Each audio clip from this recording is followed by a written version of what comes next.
तो last class में जो हम लोगों ने पढ़ा था उसके अकॉर्डिंग जो है वो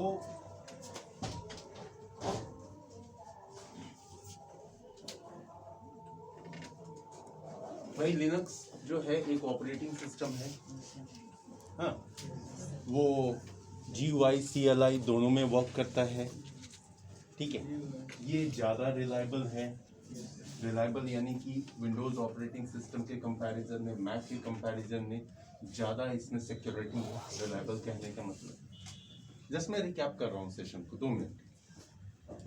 एंड लिनक्स ऑपरेटिंग सिस्टम में जो पैकेजेस होते हैं, यानी कि जो सॉफ्टवेयर या एप्लीकेशंस होते हैं, उनको अगर हमें देखना है तो वो .rpm एक्सटेंशन के साथ होते हैं। विंडोज़ में .exe एक्सटेंशन के साथ होते हैं। ठीक है,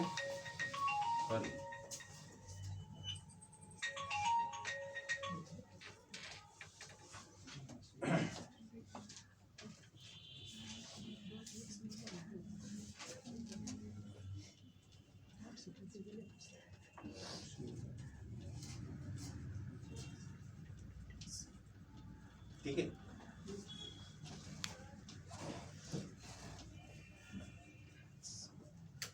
अब नेक्स्ट था कि भाई लिनक्स में जो भी हम डेटा स्टोर करते हैं वो चाहे वो लिनक्स के किसी भी ड्राइव में रखें, लेकिन सबकी बिगनिंग एक ही होती है, कमांड रूट। जबकि विंडोज के केस में ये चेंज होता है। हाँ, जो ड्राइव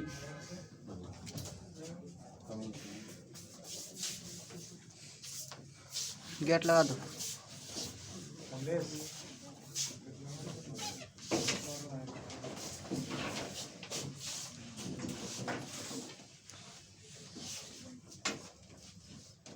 विंडोज के केस में ये ड्राइव टू ड्राइव चेंज होता है, यानी कि लिनक्स जो है आपका कंप्लीट हायरार्किकल फाइल स्ट्रक्चर पे वर्क करता है। हायरार्की, हायरार्की समझते हैं? Yes sir. अब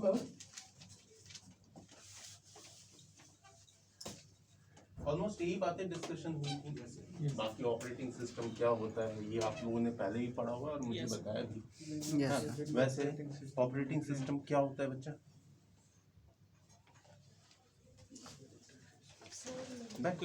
बोलिए। अच्छा, कोई नहीं, उससे पूछो। सिस्टम सॉफ्टवेयर, ठीक है, उसका क्या काम होता है दोस्त? ऑपरेटिंग सिस्टम मतलब, हाँ, उसमें सब मेमोरी एलोकेटेड जैसे होते हैं कि कितना साइज का कितने किस में रखा जाएगा। अच्छा ठीक है। आपके अकॉर्डिंग एप्लीकेशन पे वर्क करता है। आपके अकॉर्डिंग सर, आपने ऑलरेडी OS पढ़ रखा है ना, ऑपरेटिंग सिस्टम है। ये मैं अपने पेपर से नहीं पूछ रहा, आपके प्रीवियस पेपर से ही पूछ रहा हूँ। यस है कि नहीं? आपके अकॉर्डिंग सर? सिस्टम सॉफ्टवेयर है और इसमें यूजर और सिस्टम के यूजर एंड हार्डवेयर के बीच में एक इंटरफेस प्रोवाइड करता है, यूजर को हार्डवेयर से इंटरैक्ट कराता है, राइट? यही काम है हमारे ऑपरेटिंग सिस्टम का। अब बात आती है कि ये जो हमारा ऑपरेटिंग सिस्टम है लिनक्स, तो लिनक्स भी वो सारे टास्क करता है जो आपका विंडोज करता है, जिस पे आप अभी फिलहाल यूज टू हैं या वर्क करते हैं। जो भी काम आप करते हैं विंडोज पे, वो सारे काम लिनक्स करता है। ये 100% गारंटी है कि जो विंडोज करेगा वो लिनक्स करेगा, लेकिन जितना लिनक्स करेगा उतना विंडोज नहीं करेगा। ठीक है? और भी बात आई थी कि लिनक्स जो है एक ऐसा ऑपरेटिंग सिस्टम है जो ओपन सोर्स है।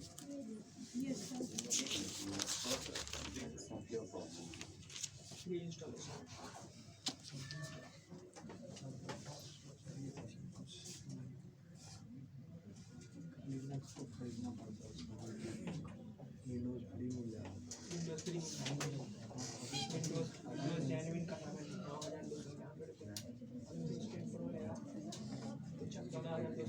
फिर भी मिल जाता है उसका बर्ड सिस्टम।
तो हर वो टास्क जो है वो आपका विंडोज कर सकता है, सॉरी लिनक्स कर सकता है। अब बात आती है कि हमारा जो लिनक्स ऑपरेटिंग सिस्टम है वो एक ओपन सोर्स है, ठीक है। ओपन सोर्स कहने का मतलब क्या होता है? पैसा नहीं देना पड़ता है, फ्री मिल जाता है, installation free installation. Free installation, पैसा नहीं देना पड़ता है, आपके अकॉर्डिंग कुछ ओपन सोर्स आसानी से मिल जाता है। रिलायबल है वही तो बोल। नहीं, और इधर से कुछ कोई भी यूज कर सकता है। कोई भी यूज कर सकता नो सर, डिफिकल्ट है ना, कैसे यूज कर सकते हैं? है। डिफिकल्ट कैसे यूज कर सकता है? नहीं सर, ये सारी बातें नहीं होती ओपन सोर्स का मतलब, जितनी बातें बोलते हैं हाँ, वो सारी की सारी। ओपन सोर्स का मतलब होता है ऐसा ऑपरेटिंग सिस्टम जिसमें आप खुद से एडिट कर सकते हैं, उसका सोर्स कोड आपको दे दिया जाता है। जैसे जब आप कोई प्रोग्राम बनाते हैं तो उस प्रोग्राम को क्या करते हैं, उसका सोर्स कोड सारा हाइड कर देते हैं, हाइड इन द सेंस वो सिक्योर कर देते हैं, यस सर। उसमें आप एडिट नहीं कर सकते, ठीक है। एडिट कर लेंगे तो इस बच्चे ने बहुत मेहनत से एक कॉलेज के लिए सॉफ्टवेयर बनाया था, कॉलेज के पूरे सिस्टम के लिए। इसने ये सॉफ्टवेयर सिमेज को बेचा, कल के डेट में ये बेचने गया पटना यूनिवर्सिटी को। पटना यूनिवर्सिटी वाले ने चालाकी से, यहाँ खुर्शीद सर है, इनसे बात किया है, वो एप्लीकेशन दिया, एडिट किया और काम कर लिया। क्या करना था, सिर्फ नाम बदलना था, जगह जगह पे जहां जहां सीमेज है वहां वहां पटना यूनिवर्सिटी कर। ऐसा नहीं। ओपन सोर्स कहने का मतलब होता है जिसका सोर्स कोड फ्री हो, ओपन हो, एनीबॉडी कैन एडिट इट। आप लिनक्स में जो चाहे सो चेंजेस करके नया ऑपरेटिंग सिस्टम तैयार कर सकते हैं, लेकिन यहाँ पे एक SLA आता है, हाँ, जिसके अकॉर्डिंग आप कॉपीराइट एक्ट में बंध जाते हैं कि आप जो भी चेंज करेंगे वो आप खुद के ऑर्गेनाइजेशन के लिए करेंगे, उसको बिजनेस पर्पस के लिए नहीं करेंगे। अगर आप बिजनेस पर्पस के लिए करना चाहते हैं तो पहले आपको लिनक्स ऑर्गेनाइजेशन से अथॉरिटी लेनी पड़ेगी, ठीक है। ये चीज आती है। कुछ जो है बिल्कुल ओपन सोर्स होते हैं, उनको कोई मतलब नहीं, कोई यूज कर। तो ओपन सोर्स यहाँ पे आते हैं। आप तो मुझे जितनी बातें बोले उसको हटाइएगा, मैं ओके सर। तो देखो कुछ की पॉइंट जो सामने आए वो, और धीरे धीरे और भी चीजें मैं अभी ऐड कर रहा हूँ इसमें, ठीक है। पहले उसको समझ लेते हैं। फिर आप सबके पास लैपटॉप है? Yes sir. ऑलमोस्ट लैपटॉप या डेस्कटॉप? यस सर, अभी लाए हैं सर। अभी लाए नहीं है सर। हाँ? लाए हैं सर। लाइट मतलब घर से नहीं लाए? लाए हैं सर, घर से। लाया है कोई नहीं आया। नहीं, अभी की बात नहीं कर रहा हूँ, घर पे है, घर पे, इधर रूम पे, घर पे, फ्लैट में, जहाँ भी है, उधर अगर है तो ऑलमोस्ट 4 GB रैम तो सबके लैपटॉप में होगा। Yes sir. हाँ? कितने के पास ज्यादा भी होगा? किनके पास? 8 गुड, 8 गुड, वेरी गुड। हम IT वालों का लैपटॉप कम से कम 8 नहीं तो 16 GB का तो होना ही चाहिए, ठीक है। ये बहुत रिक्वायर्ड होता है हमारा, ठीक है। तो मैंने ये एक्चुअली कॉन्फ़िगरेशन इसलिए पूछा बिकॉज आपको मशीन तैयार करनी पड़ेगी लिनक्स की, ठीक है। लिनक्स मशीन चाहिए आपके लैपटॉप पे, तभी तो आप घर में प्रैक्टिस कर पाएंगे। Yes sir. अब ये लिनक्स मशीन डालने के लिए आपको विंडोज हटाने की जरूरत नहीं है, हम वर्चुअल प्लेटफॉर्म का यूज करेंगे, ठीक है।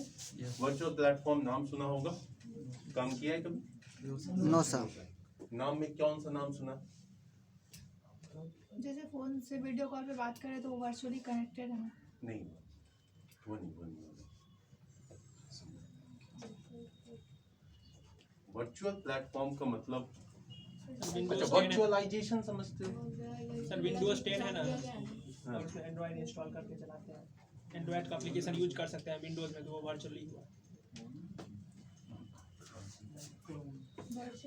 अच्छा, मैं वर्चुअलाइजेशन समझता हूँ। आप सब लोगों ने दरअसल में जब भी मशीन खरीदा तो खरीद लिया, कोई बात नहीं है, लेकिन आप सबकी मशीन जो है वर्चुअल प्लेटफॉर्म को सपोर्ट करती है क्योंकि आपके मदरबोर्ड पे TPM चिप लगा होता है, ठीक है। यस ये सब तो ध्यान देते नहीं, हम लोग बस खरीदते हैं मशीन। बजट बाबूजी जितना फाइनेंस करते हैं, बाबूजी से जितना मिला उसके अकॉर्डिंग खरीद लिया, उसमें 2000 बचा भी लिया हैं, पार्टी करेंगे, होता है ना ऐसा। ये दोस्त है, हाँ आई जी, दोस्त का रियल डेफिनेशन वही है जो गोश्त खा जाए आपका।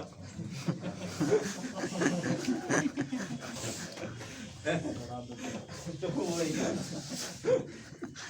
तो आपके मदरबोर्ड पे TPM चिप होता है, जिसके वजह से आपका पूरा का पूरा कंप्यूटर वर्चुअलाइजेशन को सपोर्ट करता है। आप अगर अपने कंप्यूटर के बायोस में चेक करें तो आपको एक मिलेगी VT technology, virtual terminal technology, जिसके बेसिस पे आप अपने ही कंप्यूटर के हार्डवेयर को मल्टीपल पार्ट में डिवाइड कर सकते हैं और मल्टीपल ऑपरेटिंग सिस्टम रन करा सकते हैं। इस तरह के वर्चुअल प्लेटफॉर्म को तैयार करने के लिए यूज होता है VMware या फिर वर्चुअल बॉक्स, ठीक है, VMware या वर्चुअल बॉक्स, ठीक है। उसके बारे में फिर डिटेल से बात करेंगे, फिलहाल तो लिनक्स के बारे में समझ लें।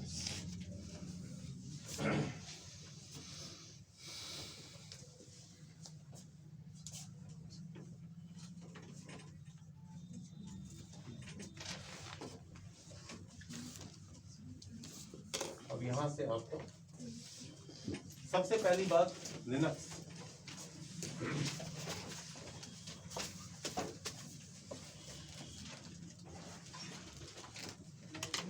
कम इंट्रोड्यूस्ड इन 1991।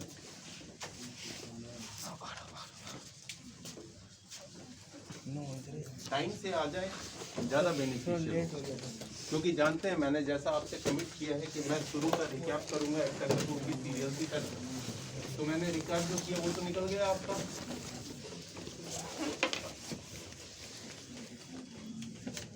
है ना? तो इंट्रोड्यूस इन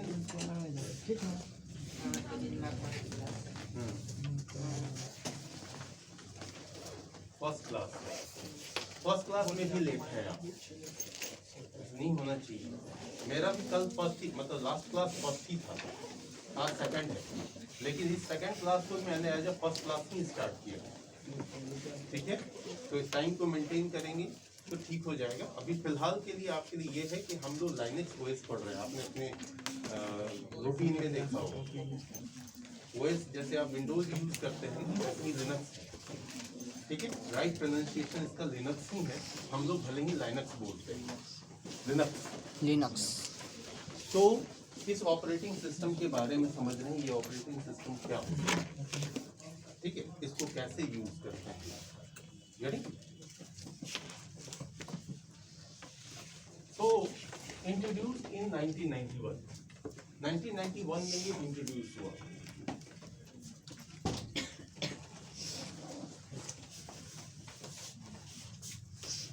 सेकंड,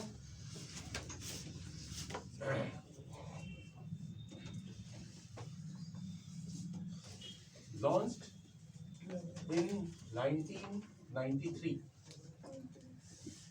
ठीक है। Third, developed by Linus Torvald,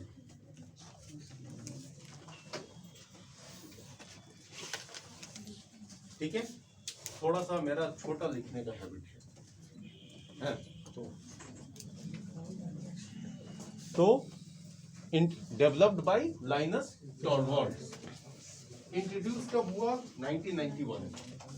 finally सामने कब आ गया? 1993 में, ठीक है। दरअसल में ये बहुत ही इंटरेस्टिंग बात है, जो हमारा सबसे पहला ऑपरेटिंग सिस्टम था, वो ऑपरेटिंग सिस्टम का नाम था मिनीमिक्स, ठीक है। मिनीमिक्स मिनीमिक्स को डेवलप किया था केन थॉमसन एंड डेनिस रिची ने, ठीक है। ये दो फ्रेंड थे, दोस्त, ऐसे ही किसी क्लास में मिले थे दो दोस्त, ठीक है। इन लोगों ने डेवलप किया था इसको। जो आपका मिनीमिक्स डेवलप हुआ था तो टीचर थे ना वो? टीचर थे सर, डेनिस रिची टीचर थे और मैथमेटिक्स के। केन थॉमसन टीचर थे सर, डेनिस रिची स्टूडेंट थे। ऐसा तो मैंने नहीं देखा, अगर अभी है सोनी ऐसा सर तो बोले थे। Sir Soni sir bye. अच्छा ठीक, चलो वही मान लेते हैं। मेरे पास जो नॉलेज था कि ऐसे ही किसी क्लास में मिले थे लोग, दोनों एक ही कंपनी में काम करते हैं, DAT Bell Labs। हैं? मैंने क्लास इस वजह से वर्ड यूज किया कि आपके लिए एप्लीकेबल, ठीक है। वो जहां मिले हो, जैसे मिले हो, बट दोनों फ्रेंड थे। अब बताइए कि इनमें से सी लैंग्वेज किसने डेवलप किया? Dennis Ritchie. गुड। तो केन थॉमसन और डेनिस रिची, इन दोनों ने मिलकर के जब ऑपरेटिंग सिस्टम के बारे में सोचा, तो ऑपरेटिंग सिस्टम नहीं, हकीकत में उस वक्त में जरूरत थी एक कर्नेल की। Yes। हाँ? कर्नेल क्या होता है, कोई आइडिया? हाँ बोलिए। ऑपरेटिंग सिस्टम में सर ओवरऑल जो भी फंक्शन होता है ना सर, वो कर्नाल की हेल्प से होता है, कर्नाल करता है सर। कर्नल, हाँ, ठीक है, उसके हेल्प से होता है। दरअसल में सर ये कर्नल जो है, इसी का काम होता है कि हाई लेवल लैंग्वेज को मशीन लैंग्वेज में कन्वर्ट करना, क्योंकि हमारा मशीन है ना, यस सर। मशीन वो तो उसमें इलेक्ट्रिक करंट दौड़ता है। उस लैंग्वेज में कैसे समझेगा मशीन? इसके लिए कर्नल की जरूरत है। इस कर्नल डेवलप करना था, बनाना था, तो उसके लिए उन्होंने सोचा कि भाई कर्नल के लिए कौन सा लैंग्वेज यूज किया। इस लैंग्वेज के लिए ही उन्होंने फाइनली डेवलप किया था बी लैंग्वेज, यस सर। ठीक है, इसी लिनक्स के। BCP। बाद में जब उन्होंने मिनिमक्स को लॉन्च किया, तो लॉन्च करने के बाद में मतलब हाईली अप्रिशिएट हुआ, और साथ में बहुत सारे उसके नेगेटिव फीडबैक भी मिले। तो इन दोनों को ये लगा कि हकीकत में हमारा जो बेस प्रोग्रामिंग लैंग्वेज है बी लैंग्वेज, इसी में बहुत सारे फॉल्ट हैं, जिसकी वजह से ये बेटर कर्नल नहीं हो पाया। तब कहीं जाकर के डेनिस रिची ने जो है उसी बी लैंग्वेज को और डेवलप किया और बनाया सी उसने अकेले बनाया। Yes sir. अब फिर दोनों दोस्त मिले और मिनीमिक्स को डेवलप करके लेके आए लिनक्स। ठीक है, यूनिक्स, इसलिए मिनीमिक्स का नाम कहीं नहीं दिखता, यूनिक्स ही दिखता है। और फाइनली उन्होंने यूनिक्स को लॉन्च किया। केन थॉमसन सर 30% Unix- कोडिंग किए थे ना सर। उतना डेप्थ में नहीं जाते, वो तो आप बिल्कुल उधर जा रहे हैं, हम तो आ रहे हैं सिर्फ ओएस पे, ठीक है। तो इन्होंने अब जो है जब यूनिक्स को लॉन्च किया, यूनिक्स सबसे बढ़िया ऑपरेटिंग सिस्टम आया, लेकिन completely command based, no GUI support.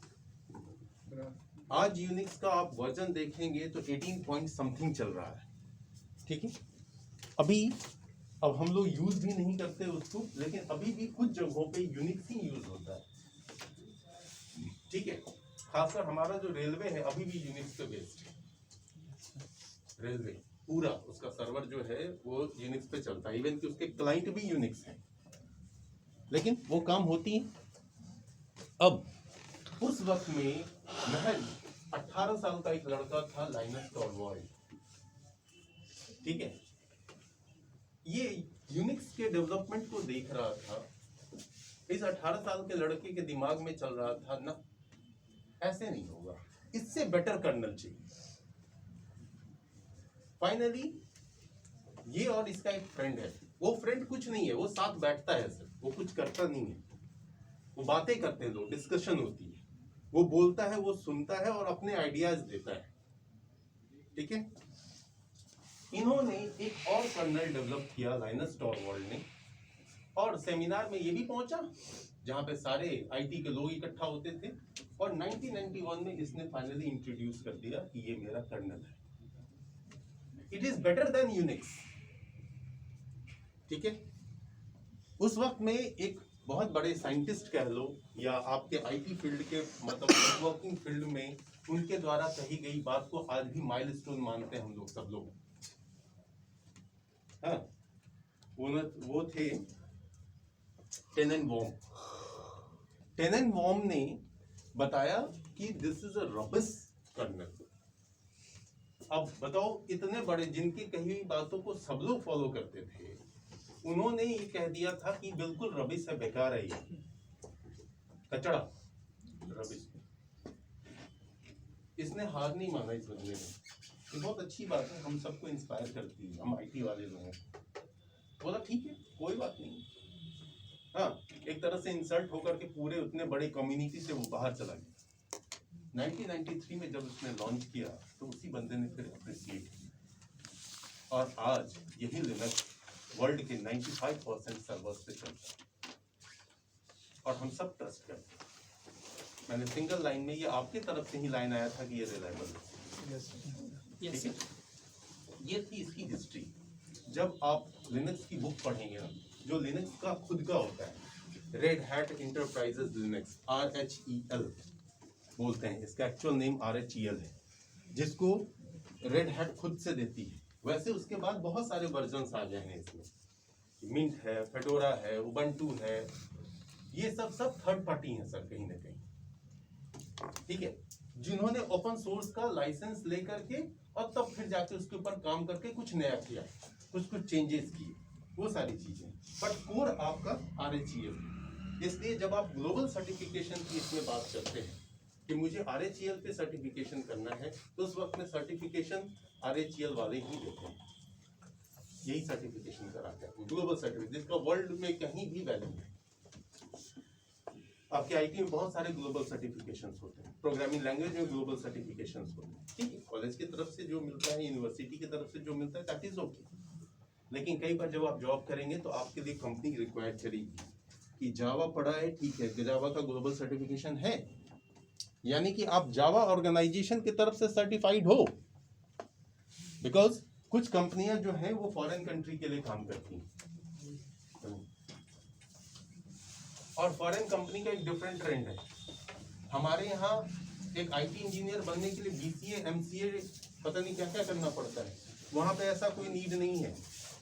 वहाँ पे आप 10th हो या क्या हो तो अलग बात है, लेकिन अगर इस लैंग्वेज पे आपका कमांड है और आपको जावा वालों ने, माइक्रोसॉफ्ट वालों ने, सिस्को वालों ने अगर सर्टिफाइड कर दिया, उसका ग्लोबल सर्टिफिकेशन ले लिया, तो यू आर एन इंजीनियर, आप एक इंजीनियर।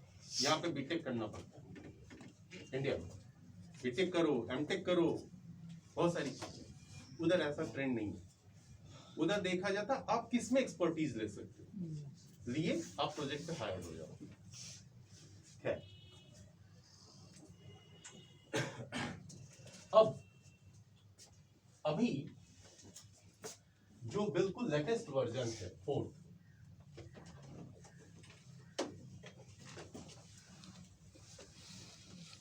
ये है आपका RHEL 3.1। अभी ये चल रहा है, मैंने जब पढ़ा था 3.4, आज है 8.1, लिनक्स का सबसे लेटेस्ट जो अभी चल रहा है। आप वैसे कोई भी प्रैक्टिस करें, आपको जितना बेसिक जानना है वो किसी पे भी अवेलेबल है।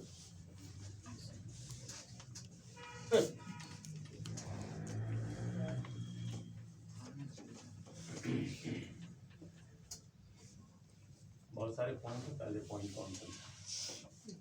सबसे पहली बात कि इसके फाइल सिस्टम की बात करते हैं।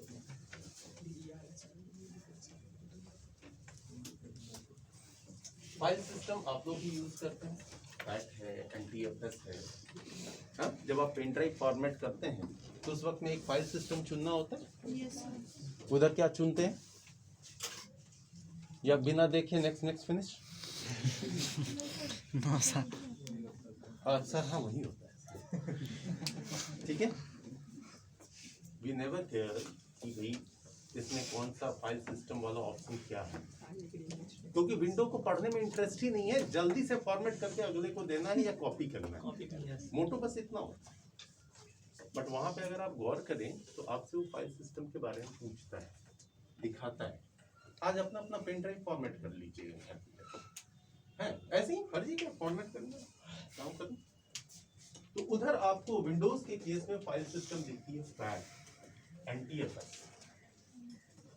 कुछ और बढ़िया कराऊंगा आगे तो दिखाई देगा REFS, resilient file system. Fat का मतलब फाइल एलोकेशन टेबल, NTFS का मतलब न्यू टेक्नोलॉजी फाइल सिस्टम। ठीक है, ये जो फाइल सिस्टम होते हैं यहाँ पे थोड़ा सा उसको हमको बताना पड़ेगा फाइल सिस्टम को, क्योंकि आप लोग बिल्कुल अननोन हो फाइल सिस्टम से।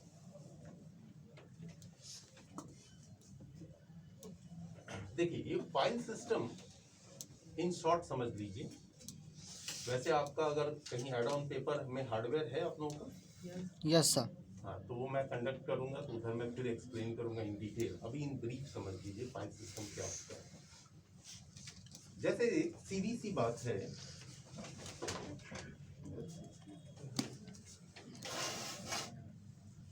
कि हम लोग कहते हैं कि मेरा पेन ड्राइव फॉर्मेट हो गया फिर भी डेटा रिकवर हो सकता है। Is it clear? ऐसा होता है? Yes sir. हाँ होता है। हार्ड डिस्क आपने पूरा फॉर्मेट कर दिया, उस फॉर्मेटेड हार्ड डिस्क से आप अपना सारा डेटा रिकवर कर सकते हैं। तब तो मूवी में दिखाता है, कुछ कुछ मूवी मैंने देखा है जहाँ पे स्पेशली दिखाया है कि काम करने के बाद में हार्ड डिस्क को एक मशीन के अंदर रख करके बर्न किया गया। हाँ?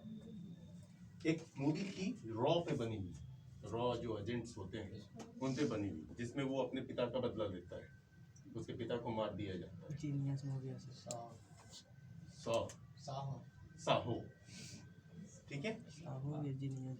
तो जो भी मुझे नाम नहीं याद है, तो उसमें वो दिखाता है दरअसल में हार्ड डिस्क को क्यों क्रश किया जाता है। इसी वजह से ना, क्योंकि अगर मैं ये हार्ड डिस्क फॉर्मेट करने के बाद भी कहीं फेंक देता हूँ तो कल के डेट में अगर ये किसी के हाथ लगा तो उससे सारे इंफॉर्मेशन वो गैदर कर सकता है। ऐसा क्यों होता है? ऐसा इसलिए होता है सर, क्योंकि जब आप अपने पेन ड्राइव या हार्ड डिस्क या किसी भी चीज को फॉर्मेट करते हैं ना, तो फॉर्मेट करते वक्त में हकीकत में ये फाइल सिस्टम रिमूव करते हैं, डेटा नहीं। ठीक है, और ये फाइल सिस्टम क्या करता है? फाइल सिस्टम हकीकत में आपके हार्ड डिस्क पे जो भी आपका ड्राइव है उसमें एक इंडेक्स टेबल तैयार करता है। इंडेक्स टेबल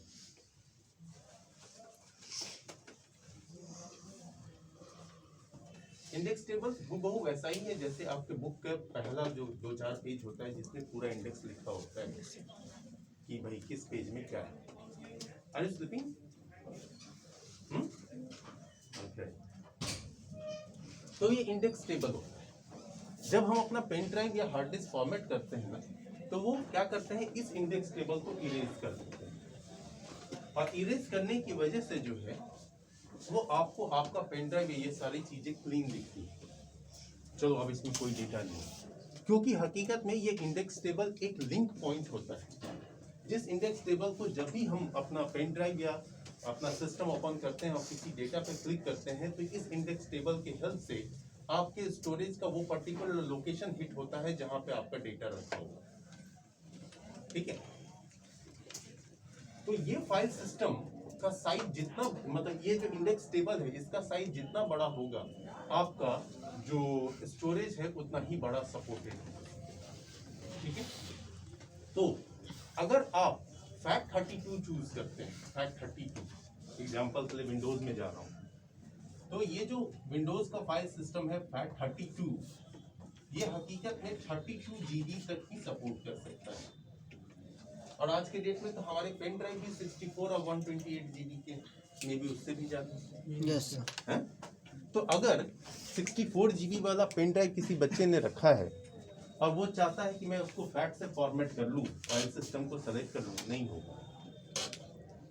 ठीक है, यही जिनके पास 8 GB का, 16 GB का या 32 GB तक का पेन ड्राइव है तो फैट से फॉर्मेट हो जाएगा, क्योंकि फैट इतना ही बड़ा मतलब इंडेक्स टेबल बनाता है जिससे वो मैक्सिमम 32 GB तक का स्पेस को सपोर्ट कर सकता है। तब माइक्रोसॉफ्ट लेके आ गया NTFS, new technology file system. ये अप टू 2 TB तक सपोर्ट कर सकता है। ठीक है, तो जब आप बड़े ड्राइव को फॉर्मेट करने जाइएगा तो वो आपको फैट का ऑप्शन ही नहीं देगा। NTFS सीधे नजर आएगा। आप छोटा ड्राइव बनाइए या पेन ड्राइव छोटे स्टोरेज का रखिए, वहां पे आपको दोनों ऑप्शन दिखाई देंगे। नहीं दिख रहे हो तो जहां पे फाइल सिस्टम लिख करके NTFS लिखा हुआ है वहां एक ड्रॉप डाउन बटन होता है, उसको क्लिक कीजिएगा, आपको दोनों ऑप्शन दिखाई देंगे। ठीक है, आपको इससे भी ज्यादा दिखाई देंगे, फैट दिखाई देगा, फैट 12 दिखाई देगा, फैट 16 दिखाई देगा, ये सब। तो इसमें अप टू कितना आया, 2 TB। बाद में माइक्रोसॉफ्ट एक फाइल सिस्टम लेके आई जिसका नाम था REFS, ऐसे ही लिखा जाता है, रिसाइलेंट फाइल सिस्टम। ये अप टू 18 TB सपोर्ट करता है सिंगल ड्राइव। 18 TB, ये तो पढ़ा होगा ना, बिट, निबल, हाँ? ये तो स्टार्टिंग में ही हो गया होगा। निबल के बाद क्या आता है सर, बाइट। बाइट से क्या होता है, केबी, किलोबाइट, केबी के बाद एमबी, एमबी के बाद जीबी, जीबी के बाद टीबी, टेराबाइट,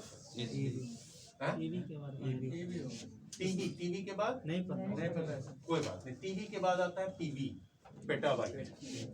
ठीक है, 1024 PB is equal to 1 PB and 1024 PB is equal to 1 EB। और ये एक ड्राइव सपोर्ट कर सकता है 18 EB का। कैन यू इमेजिन कितना बड़ा स्टोरेज सपोर्ट कर सकता है। ठीक है, टीबी के बाद पीबी, पीबी के बाद ईबी, याद रखिएगा। अब एक चीज और आपको प्रॉब्लम फेस करने को मिलती है कि अगर आपने अपने 16 GB के पेन ड्राइव को फैट से फॉर्मेट कर दिया, ये करके देखिए घर पे, आज का प्रैक्टिस रहेगा, मजा आएगा करने में, है? कितने GB का पेन ड्राइव है आप लोगों के पास? 32? हाँ? कोई 64 वाले भी हैं? नहीं, सबके पास पेन ड्राइव है? सबके पास नहीं है। चलिए कोई बात नहीं, कम से कम 8-10 लोगों के पास भी होगा तो वो करेंगे, तो अगले से जरूर शेयर करेंगे। हाँ, ऐसा हुआ था। ठीक है, अब एक काम कीजिएगा, फैट से फॉर्मेट कर लीजिएगा अपने पेन ड्राइव को। फॉर्मेट करते वक्त में धीरे धीरे कीजिएगा, आपको फाइल सिस्टम दिखेगा। तो वहां पे NTFS को छोड़ के फैट कर लीजिएगा, और फैट में करने के बाद कोई बड़ी फाइल लीजिएगा जिसका साइज 4 GB से बड़ा हो। आप लोग OS जरूर लिए होंगे, सर OS दे दीजिए, विंडोज 7 का, 10 का, 8 का, ये सब चीजें रखा है। विंडोज 10 रखा है, तो विंडोज 10 की फाइल को फिर उस पेन ड्राइव में डालिएगा।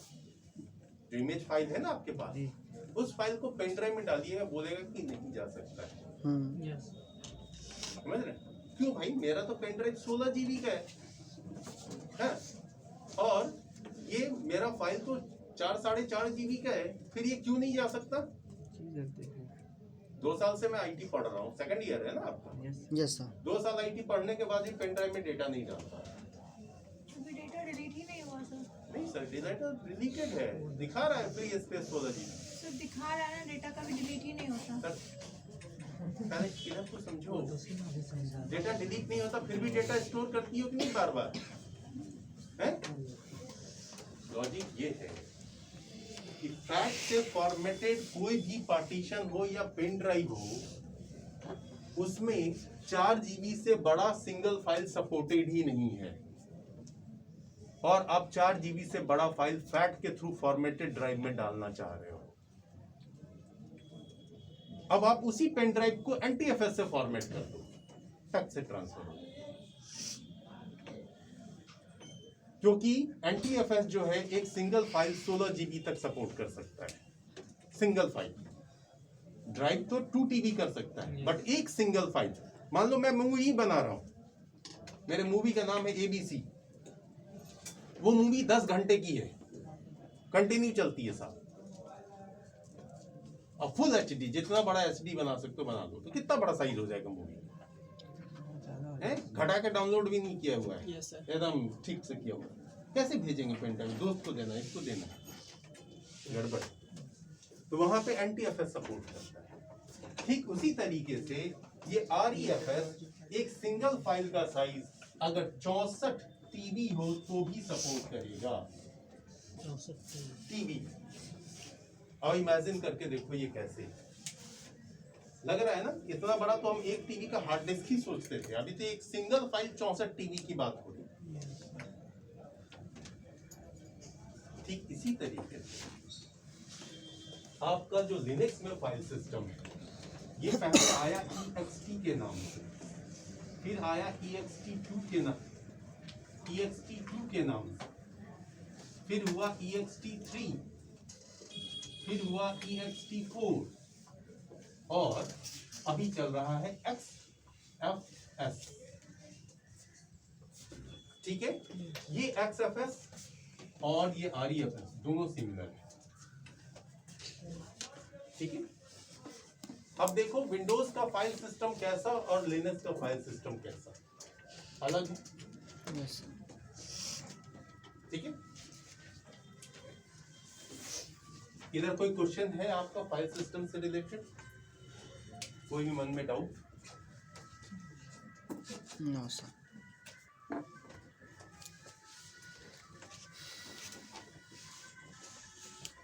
ठीक।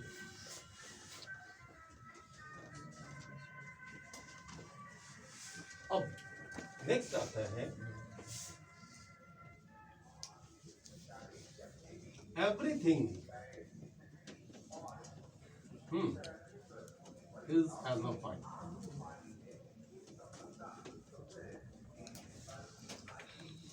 लिनक्स के केस में हर चीज एक फाइल है, हर चीज। रैम भी एक फाइल है, हार्ड डिस्क भी एक फाइल है। ठीक है, फाइल तो फाइल ही है, डायरेक्टरी भी एक फाइल है। रेडी? हर चीज को वो एज अ फाइल ट्रीट करता है।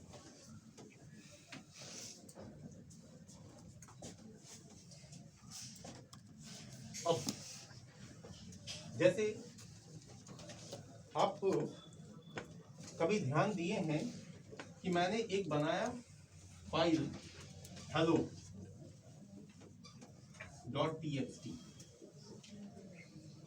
ऐसा बनाते हैं ना आप, तो डॉस सीखे होंगे तो txt के फॉर्मेट में, यस सर।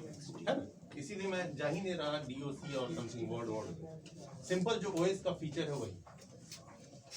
और एक डायरेक्टरी भी बनाते हैं सॉन्ग्स। तो डायरेक्टरी और फाइल में क्या फर्क है सर? डायरेक्टरी यानी फोल्डर और फाइल में फोल्डर में सर फाइल को स्टोर कर सकते हैं। स्टोर करते फाइल सिर्फ तो ऑलरेडी फाइल में फाइल डेटा रख लिखते हैं उसमें। The cow is a pet animal, it has 4 feet, 1 long tail, है ना? ऐसा लिखते हैं। दरअसल में सर ये हमारे समझने का फेर होता है, ये दोनों ही फाइलें ही विंडोज में। ठीक है, ये दोनों फाइलें, लेकिन ये जो सॉन्ग्स नाम की फाइल है, इस फाइल को बोलते हैं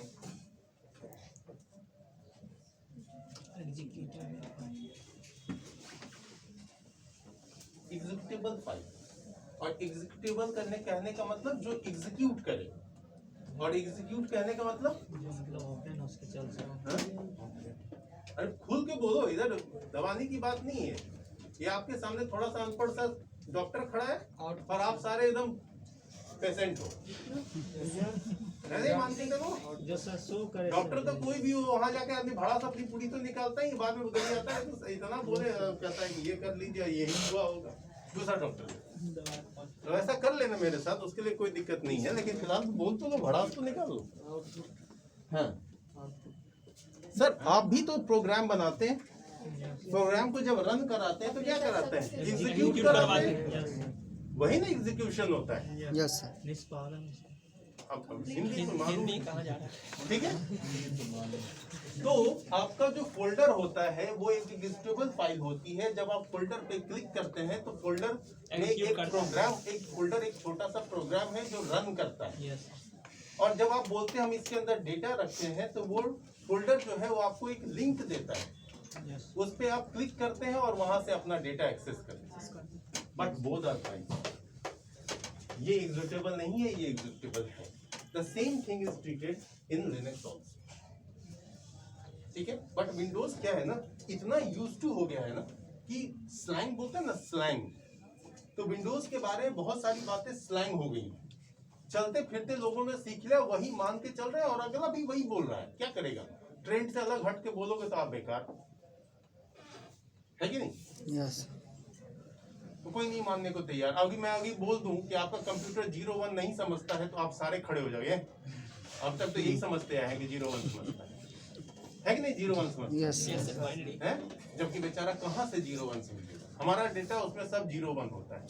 आप देते हैं बिजली का करंट, आदमी को दे दो तो सब 01 भूल जाता है। कंप्यूटर को दे दिया बिजली का करंट, अब बोलते हो कि मेरा ये 0 है या मेरा 1 है, हैं? इसको समझो। कंप्यूटर कभी समझता है 01? नहीं समझता है सर। 01 नाम का चीज ही नहीं होता कंप्यूटर में। अब देखो ट्रेंड से अलग मैं बात कर रहा हूँ, अब यहाँ पे सबको पिंच कर रहा है, यही आगे बढ़ गया काबिल है। हम लोग 01 पे सारा मैथ बना लिए, सब कुछ कर लिया और कह रहे हैं कि 01 समझता है ना, सीधी बात। सर आप एक इमेजिनेशन कीजिए, खुद से सोचिए, एक बिजली का तार ही जाता है ना उसमें, यस बिजली के तार में 01 कैसे चलेगा। ऑन के फॉर साइड यस, वो 01 जो है इलेक्ट्रिकल सिग्नल का लो एंड हाई वोल्टेज है, यस जिसको हम लोग जो मूढ़ आदमी लोग होते हैं, हाँ हम सारे लोग यूज करने वाले, इनको समझाने के लिए हाई को 1 बताया जाता है, लो को 0, और हम उसी पे सब जोड़ घटाव करते हैं और यही मान के चलते हैं कि कंप्यूटर 01 पे काम करता है, क्योंकि हम बिगनर हैं, लर्नर हैं। छोटा सा बच्चा को अगर हीट के बारे में समझा दिया जाए, फिजिक्स वाला डेफिनेशन पूरा, तो पागल हो जाए, वो कभी समझने ही नहीं चाहिए। वो तो सूरज निकल जाए तो घर में डब जाए, बाप रे बाप बहुत खतरनाक चीज है। लेकिन बच्चा ने क्या समझाया जाता है, देखो इसको छुओ कैसा लग रहा है, ये हीट हुआ, बस इतना ही सिंपल डेफिनेशन समझाया जाता है, वहीं से बच्चा सीखना चाहता है, वहां पे कोई थ्योरी नहीं समझाई जाती। तो ये ऐसी बात है सर, ये दोनों ही फायदे हैं, ये एग्जीक्यूटेबल है। ठीक उसी तरीके से लिनक्स के केस में भी हर एक चीज एक फाइल है। जब मैं आपको इसका हार्ड डिस्क दिखाऊंगा, रैम दिखाऊंगा, तो वो सब एक फाइल लगेगी, अब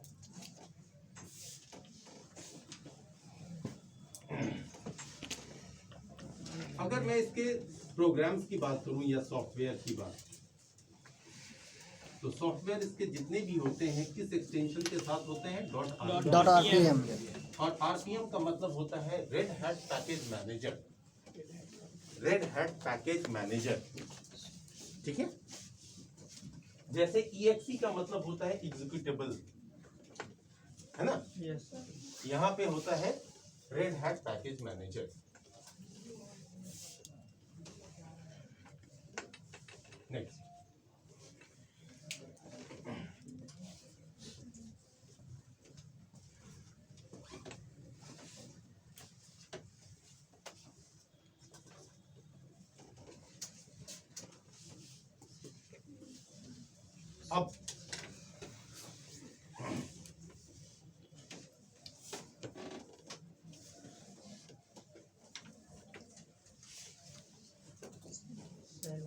अब बात करते हैं सेल की, ठीक है। जैसे आप जब विंडोज यूज करते हैं, उधर कोई कमांड प्रॉम्प्ट पे ही बात कर लेते हैं, कमांड प्रॉम्प्ट पे यूज करते हैं। तो कमांड प्रॉम्प्ट जब यूज करते हैं तो वहां पे आपके सामने एक प्रॉम्प्ट आता है, यस हाँ, जहाँ पे C: समथिंग समथिंग, जैसे जिस ड्राइव में रहो वो चीज लिखा होता है।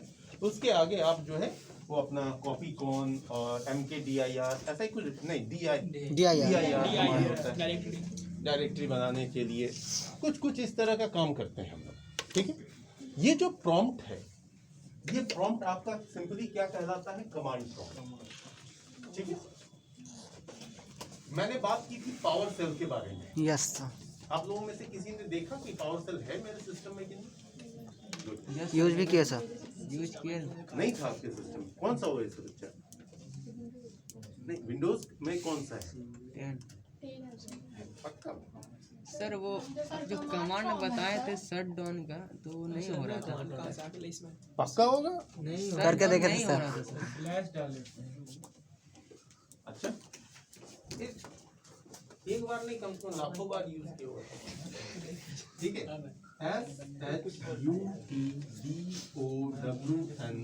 यस सर एक स्पेलिंग। Yes sir. उसके बाद स्पेस -S, यहाँ स्पेस है, ठीक है, ये स्पेस है। उसके बाद फिर स्पेस है और -T,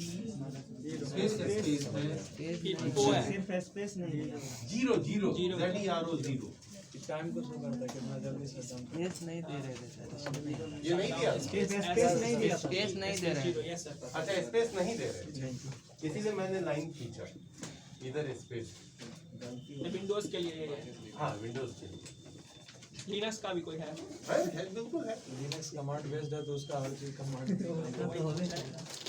ठीक है, पता है पर है ये इसको नोट डाउन कर लिया। हो गया? याद हो ये गया तो सर। ऐसे ही थोड़ा सा इंट्रोडक्शन था तो मैंने दे दिया था।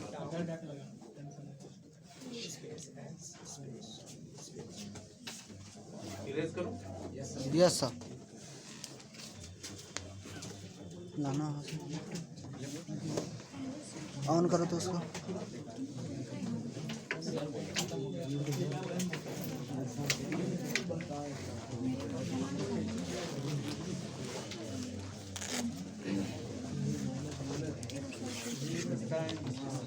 क्या हो गया? कुछ नहीं सर।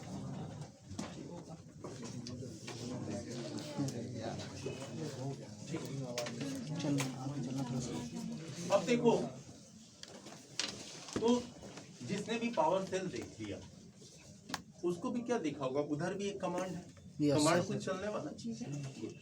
चलो पावर सेल नहीं देखा, एटलीस्ट डॉस तो देखा, यस सर। जहाँ पे आप कमांड चार CMD से जो कमांड प्रॉम्प्ट खोलते हैं। लैपटॉप ऑन हाँ? क्या हुआ? लैपटॉप बोल रहे हो सर के लिए नहीं तो नहीं कोई देख रहा है। सुनो बोर हो रहे हो क्या? हैं? नो सर, बहुत मजा आ रहा है। ठीक है, कुछ नॉलेज की चीज दे रहा हूँ या ऐसे ही मैं? नहीं सर, नॉलेज की चीज़ है सर। हाँ, लेकिन रिएक्शन वैसा नहीं है ना। लिंक खराब कर दिया कोई बात नहीं, अगर 1.5 घंटे की क्लास में मैं अपनी तरफ से आपको ये प्रिविलेज दे रहा हूँ, आपको चाहिए कि सर से 5 मिनट का ब्रेक दे दीजिए, 10 मिनट का दे दीजिए, आई एग्री फॉर। बट क्या है ना कि जितना मैं डिलीवर करूँ वो आपके माइंड में जाना है। बाउंस वाली सीन नहीं होनी चाहिए। अगर आपको लगता है सर बाउंस कर रहा है तो प्लीज होल्ड, यस सर हो लेकिन ये नहीं कि हर 5 मिनट पे होल्ड। गड़बड़ हो गया, हर 5 मिनट पे 10 मिनट का ब्रेक लगाओगे तो बड़ा मुश्किल।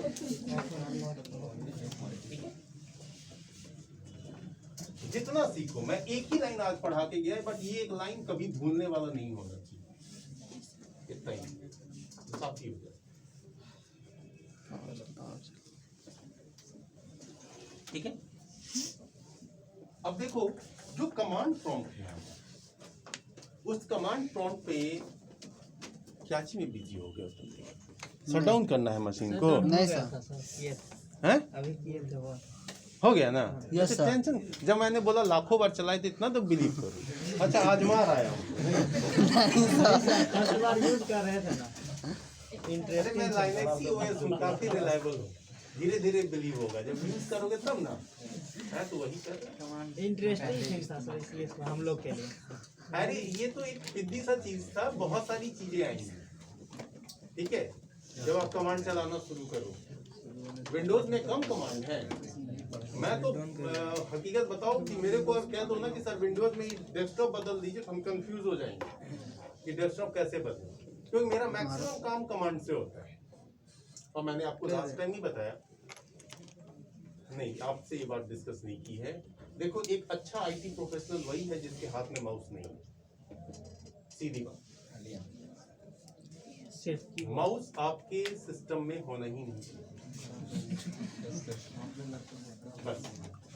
अब माउस को फेंक दो और उसके बाद देखो कीबोर्ड के थ्रू कैसे काम करने लग जाओगे। करो, मजबूरी है, करना ही है। एक दिन स्लो करेंगे, 2 दिन स्लो करेंगे, चौथे दिन तो धड़ाधड़ चलेगा हाथ। मैं अभी भी आपको देखूंगा, अगर मैं कभी बिछा दूं प्रोग्राम लिखो तो हर आदमी एक हाथ से टाइप करेगा। दोनों हाथ से करते हैं सर। चलो ठीक, उंगली का बात अब आपका हाथ जैसे कीबोर्ड पे वैसे ही चलना चाहिए जैसे कोड के आगे बैठा हुआ टाइपिस्ट। देखते हैं, आप उससे बात करते रहिए, वो दूसरे से डील करेगा, इधर टाइप करेगा। Yes sir. तो कैपेसिटी आपको वो लानी है। हाँ, कीबोर्ड पे वैसे हाथ चलना है। अब ये नहीं कि आपको मैं कलर के जॉब के लिए कह रहा हूँ कि जिसको स्पीड चाहिए कि 1 मिनट में 25 वर्ड 30 वर्ड, आप सर 60 वर्ड रखो 1 मिनट में, आपका इतना तेज चलना चाहिए हाथ। ठीक है, आप मूवी में जितने भी देखो, हाँ 60 वर्ड आपको ज्यादा नहीं है। मैं अपने 1-2 फ्रेंड से अगर कभी मौका मिला, कभी इंटरेक्शन हुआ तो दिखाऊंगा कितना जबरदस्त चलता है उसका हाथ, और बहुत ध्यान है, गजब। क्योंकि मल्टीपल सर्वर एक साथ हैंडल करता है, एक साथ। अभी एक कंट्री नहीं, मल्टीपल कंट्री। उसके हाथ देखोगे, एक 4-4 लैपटॉप रखे होते हैं सर। लैपटॉप उसमें कीबोर्ड होता है, ठीक है, वो चारों पे धड़ धड़ काम करता है। आप जब सीनियर हो जाओगे, जब काम करोगे, तो आपको कितने यूजर फॉलो करेंगे, यूजर यानी कि आपके ही जो आईटी के जूनियर होंगे, तो स्पीड रखनी चाहिए। कीबोर्ड बोला ना कि सिंपल है, कंप्यूटर को बिना माउस का यूज करो, कोशिश करो कि हर एक काम जो है वो हम कीबोर्ड से करेंगे। विंडो बंद करना है, छोटा command Alt F4, yes sir. ठीक है। मैक्सिमाइज करना है, Alt Tab दबाओ दो। एक बड़ा कैसे होगा, माउस छूने का, अच्छा छोड़, ऐसे हो जाएगा, अपने आप आदत हो जाएगी, हैबिट हो जाएगी। उसके बाद तो देखो टक टक टक टक कर रहे। अब कंप्यूटर खोलना है, ड्राइव निकालने हैं, अब हर आदमी माई कंप्यूटर या कंप्यूटर के आइकन को ढूंढेगा, उस पर क्लिक करेगा, 2 बार टुक टुक क्लिक किया, अब वो खुलेगा। क्या जरूरत है, विंडो ई आ जाएगा, आ गया, खुल तो रहा है, तो हैबिट हो जाती है, फिर जरूरत नहीं पड़ेगा। आपके दोस्त ने पूछा कहाँ पे है डेटा, कमांड प्रॉम्प्ट पे गए, डी ड्राइव खोला, मतलब कमांड प्रॉम्प्ट जो रन खुलता है, रन पे गए, उधर लिखा D:/ पर्टिकुलर फोल्डर का नंबर एंटर कर दिया, सीधे ड्राइव का वो पर्टिकुलर डेटा खुल गया। पूरा कंप्यूटर खोल के उसको दिखाने की क्या जरूरत थी। ये जब जानोगे, टाइपिंग रहेगी तब ना करोगे। तुम खुद देख देख के इसे टाइप कर रहे हो तो अगला तो पढ़ेगा, अच्छा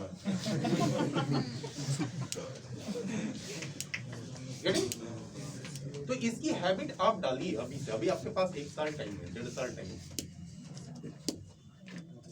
ठीक है। हाँ। ठीक उसी तरीके से जो वो कमांड प्रॉम्प्ट वहां है, यहाँ पे आता है सेल, ठीक है, सेल बोलते हैं। अब सेल क्या करता है, आपको कमांड प्रॉम्प्ट देता है, जिसके थ्रू आप लिनक्स में कमांड एंटर कर सकते हैं। जैसे इसी के नाम पर विंडोज भी अपना सेल लेके आया, लेकिन नाम दे दिया पावर सेल, ठीक है। पहले CMD था, उसके बाद पावर सेल हो गया, और लिनक्स शुरू से चल रहा है सेल। सेल क्या करता है, प्रोवाइड्स कमांड प्रॉम्प्ट।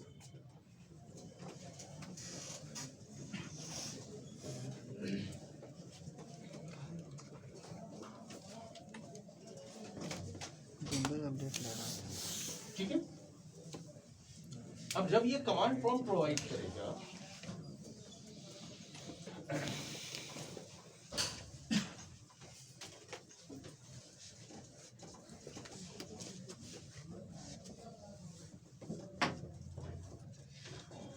तो इस सेल में भी कुछ बातें हैं, समझ लीजिए। सेल में कुछ टाइप आए थे, कॉर्ने,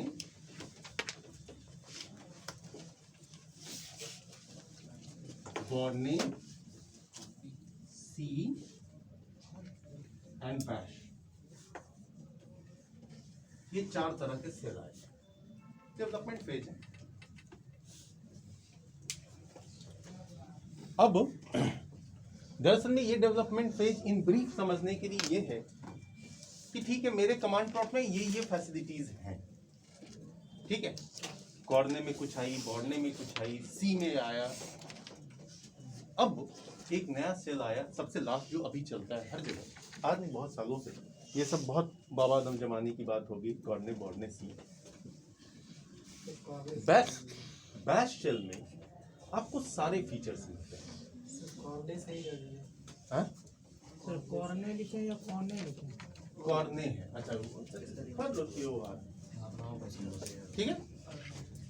तो बैश शेल एट प्रेजेंट हम लोग क्या यूज करते हैं, क्या कर रही हैं? तो हम लोग क्या यूज करते हैं, बैश शेल। अभी बैश शेल में क्या फीचर हो सकते हैं, ये सेल तो देता, शेल में हम लोग क्या यूज करते हैं, बैश सेल का फीचर को समझना पड़ेगा, क्योंकि आप लोगों को जो मुझे पढ़ाना है या समझाना है वो सारा इसी सेल पे समझाना है। तो पहले तो सेल को समझना होगा, तभी तो कोई कमांड रन कराएंगे। कमांड प्रॉम्प्ट सीएमडी को तो आज तक कोई समझने गया नहीं, बस रन कराता है ना। सीमेज के सिस्टम पे जब आप आएंगे तो यहाँ पे उस कमांड प्रॉम्प्ट में सेटिंग की हुई है, तो उस सेटिंग को कोई ना समझेगा, बस हाँ भैया हो रहा है और नहीं हो रहा वाली बात है। कुछ चीजें होती हैं, आप चाहो तो भी कर सकते हो, बट वो ढूंढे ना, ठीक है। अब देखो ये जो आपका बैश शेल, तो बैश शेल का प्रॉम्प्ट होता है,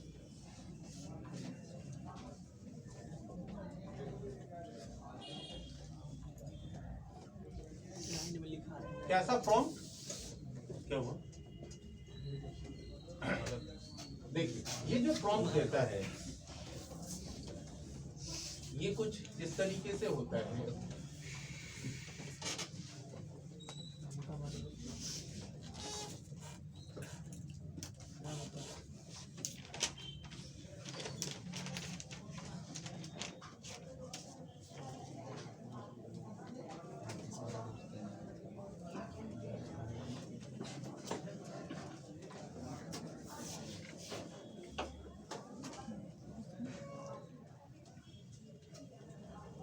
आपको दो तरह के प्रॉम्प्ट मिलेंगे इसमें, ठीक है।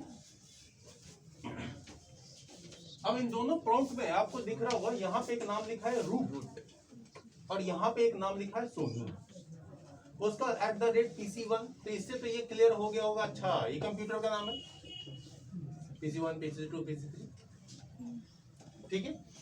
तो ये क्या है सर, कंप्यूटर नहीं, ऐसे समझ।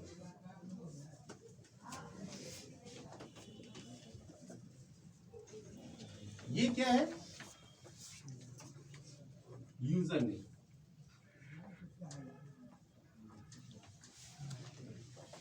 ठीक। अब अगर ये कंप्यूटर नेम है, ये यूजर नेम है, तो फिर ये आगे क्या है, एक जगह हैश और एक जगह डॉलर है। एनीबडी कैन गेस, कोई बात नहीं। ये आपका जो प्रॉम्प्ट है ये सुपर यूजर को रिप्रेजेंट करता है, यूजर या कह लो एडमिन या एडमिनिस्ट्रेटर। जैसे आपके विंडोज में भी आप एडमिनिस्ट्रेटर होते हैं, दूसरा लोकल यूजर होता है ना।